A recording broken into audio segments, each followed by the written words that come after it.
Hello folks, it's the Pace Chaser again. Welcome to another one of my videos. This is another one of the model reviews that I do from time to time. We'll look at some of the older die-cast releases that are available on the second-hand market. And today we've got the EFE Wright bodied low-floor single-decker, in this case a Wright Renown bodied Volvo. And the one we've got to review is catalogue number 27614, in delivery of the Delane. So I'll take it out of the box and we'll see what we've got. Now, as anybody who watches my channel on a regular basis will know, I do like a bargain, and I should forewarn you, this model is one that I've bought for spares or repair. So there are some parts that are damaged on it or missing, but I've got the parts that I needed, that's why I bought it. But there is enough of it to be able to do a review. So EFE did three versions of this casting. They did the Wright Renown bodied Volvo, which is what we've got. They did the Wright Access Flowline and Access Ultra Low bodied Scania. And I did the Wright Pathfinder body Dennis Lance SLF. So as I said, this is a Volvo with Wright Renown body. This particular one has got the round cornered glazing modelled, the gasket glazing. As you can see, it's done on a plastic strip with the actual window bars just painted on, so they can do the version of the bonded glazing as well with the square cornered windows. There are versions with that. It varies from release to release. As always, we'll start with the front. As you can see, one of the damaged components is the windscreen on this one. It's not a problem, I have got a replacement windscreen. There we go, that's what it should look like without being broken. But it captures the shape of the vehicle very well. It's hard to tell really with the paint chipped off here. I'm assuming this one's been played with, this is why it's in such a condition that it's in. But the shape of the vehicle's captured really well. The windscreen and destination blind unit is double curvature, it curves in the horizontal and the vertical plane, and it's very nicely done indeed. On most of the releases, the destination blind is behind the glass, so you can just scrape it off and replace it, as I've done on this particular one. But for some reason the Delane one has got it stuck on the front of the glass, but again you can carefully tear that off and put your new destination behind if you're repainting or redoing it. But the shape of it really well done. The wipers are part of the windscreen, but they're picked out in black relief, as you can see. And the lower front there is nicely done. The Volvo badging, the Wright's W in the middle, and the sunken headlights nicely modelled. Registration plate as well sunk in, as it should be.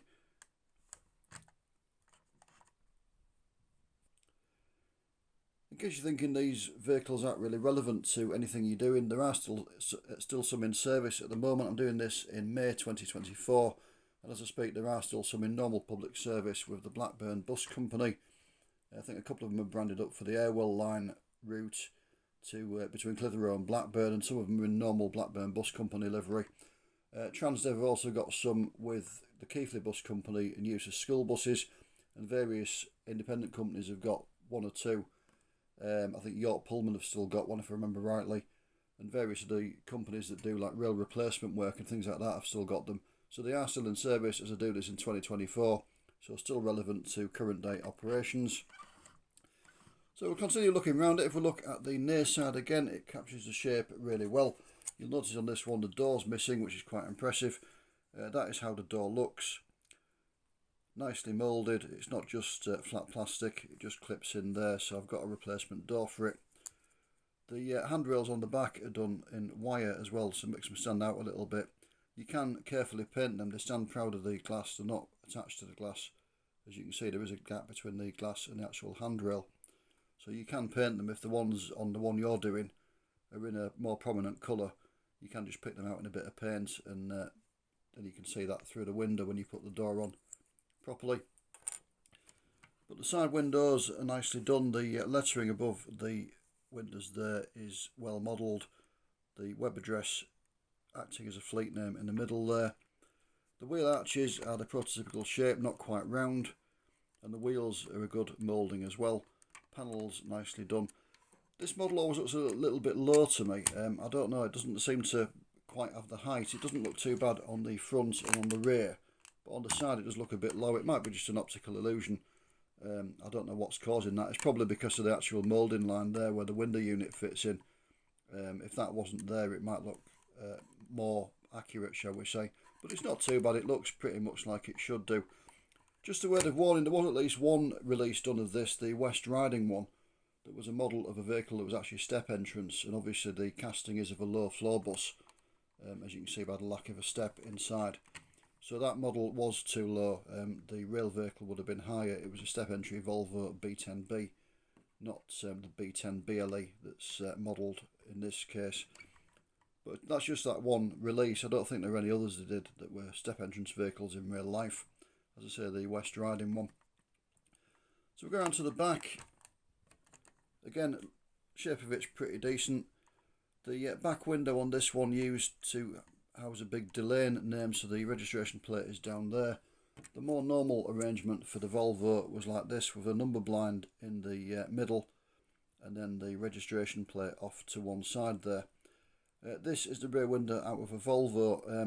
The reason the blind is upside down, I was going to model a Scania, and the Scania, the registration plate and the destination blind thing go at the bottom of the window, but the window does fit in upside down. So if you want to model a Scania and you've got a Volvo in to repaint, you can just turn the window over basically and it fits in that way.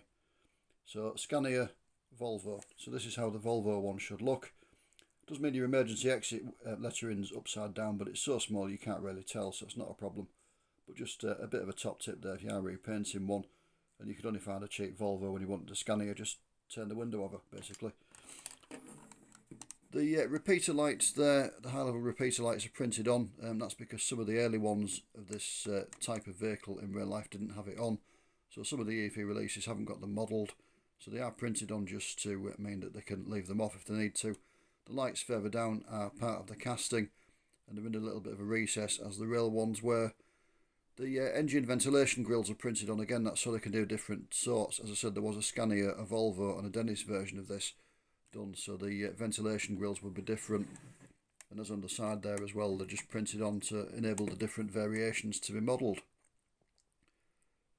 All in all, very nice. Engine cover, again part of the casting, a little catch there.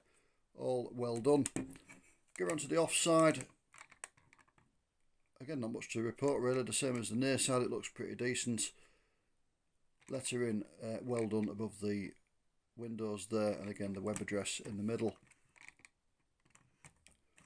This really should have some mirrors. This one hasn't got them anymore because obviously it was bought for spares or repairs, and one of the damaged and missing parts was the mirrors. They normally obviously just stick out at the sides there, and if you get one with the mirrors on, again they capture the shape of the prototype very well indeed. The interior done in one colour. All of the EFE releases, as far as I know, have the high back seats with the headrests. If you are modelling a bus that has got bus seats, you can just snip off the headrests and give the seat a straight back. A pair of cutting pliers will just snip the headrests off. I've done that before on a couple. Modelled in one colour, the interior, but does benefit from a bit of painting just to bring the detail out a little bit. Look at the roof, there's not much to report apart from the ventilators there, faithfully cast on. And if we go to the underside, as you would expect from an EFE, there is some underside detailing. There's a little bit of a representation of the engine and the exhaust fitments at the back, and some of the chassis framing towards the front and the centre. So I've got the bits for this, as I said, that I need to put it back together and make it a non-Delane version. I think I'm going to paint it rather than do it up, but I'll take that decision in the future. So this particular one released in October 2004, catalogue number 27614. If you want one of these, I've had a look on eBay for the purposes of the video, and this Delane release 27614, the prices range between £10.99 plus postage and packing of £3.99, so all in all about £15, up to about £25 including postage and packing. That was for the Delane version.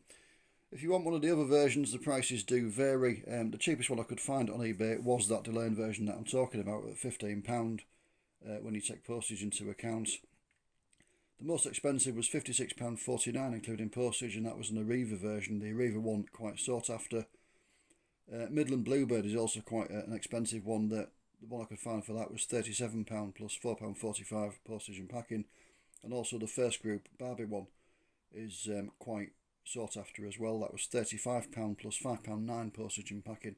So they're the expensive ones, but as I say, the prices do start around the level of £15 including postage. I had a quick look at the website of Liz Keefe as well, the model shop in Eastbourne, and they were advertising the Wright buses from £15, which was a Lincolnshire road car access flowline bodied Scania, up to £52, which was a Volvo, I think, with Travel West Midlands, again with postage and packing on top of that. So that's about the price range you're looking at. So they're not the cheapest of models, but they're not the most expensive either, and again it does depend which one you want.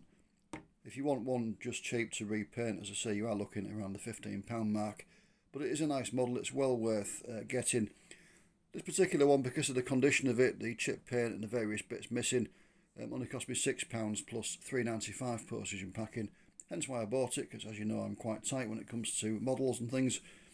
But if you are buying one for spares or repair, just make sure that you look at the photographs if it's an online listing, and if there aren't a load of photographs of it to show you the condition, then walk away, because unless you've got a full suite of bits for one, you could find yourself needing parts that you can't really get. I mean, obviously you can't repair that windscreen with a big crack in it. You need a replacement windscreen. If you haven't got one, you'd be fairly well stuck.